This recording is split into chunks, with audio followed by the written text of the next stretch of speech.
Bon dimanche à toi. Aujourd'hui, j'ai envie de te parler d'un sujet qu'on ne nomme pas assez souvent. Ça s'appelle le stress des vacances. Là, je sais qu'actuellement, tu es probablement en vacances et c'est pour ça que je viens te parler ce matin. Oui, les vacances sont censées te ressourcer.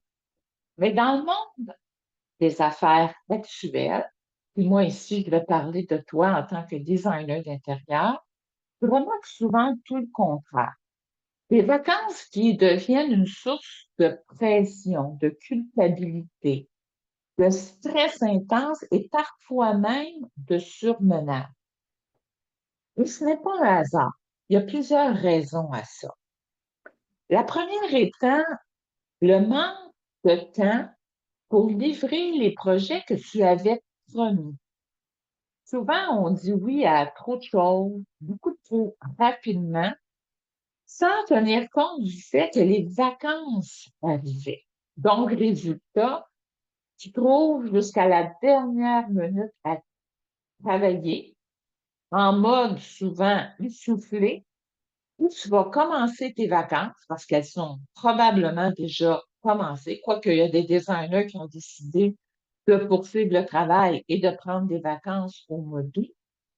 Donc, tu arrives à tes vacances, tu es déjà vidé et déjà stressé.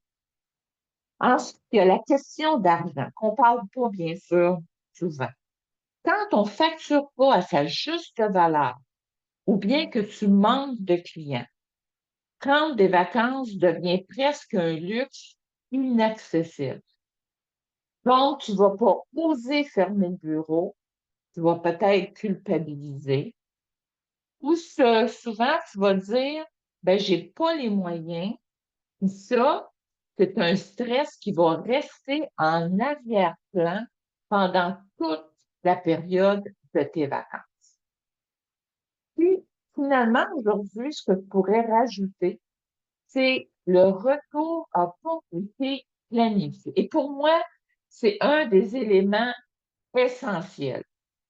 Tu sais, ce moment où tu reconnectes avec ta boîte courriel, où tu sens tout le poids de ton entreprise te retomber comme une roche sur tes épaules et tout d'un coup, si tu savais combien il y a de designers qui finissent par raccourcir leurs vacances parce que rien n'a été planifié pour la reprise.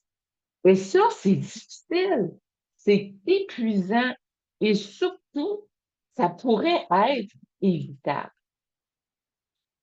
Là, quand on entre dans cette période que j'appelle le blues des vacances, le blues du retour, tu sais, ce feeling, ce sentiment, tu n'as pas envie de travailler, tu as une fatigue qui va persister, tu as de l'ennui, la démotivation, tu as l'impression de tourner en rond, même si tu as des problèmes ou des troubles de sommeil et d'appétit.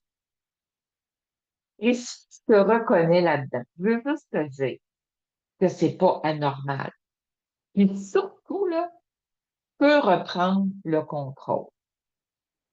Parce que la clé, la clé, c'est vraiment de bien planifier l'avant, pendant et après les vacances.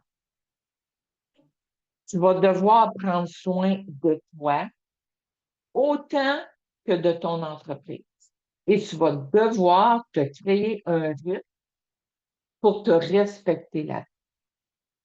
Bon, là maintenant que je t'ai donné les raisons qui peuvent arriver à ton retour de vacances, la semaine prochaine, et puis je le sais que tu es en vacances actuellement, et j'ai voulu t'amener cette réflexion-là du dimanche à ce moment-ci, parce que la semaine prochaine, ce que je vais faire, c'est que je vais te partager des stratégies extrêmement concrètes pour que ton retour se fasse en douceur, avec moins de stress ou sans stress, et surtout aligné avec tes prochains objectifs, parce que là, ça va être les mois qui s'en viennent.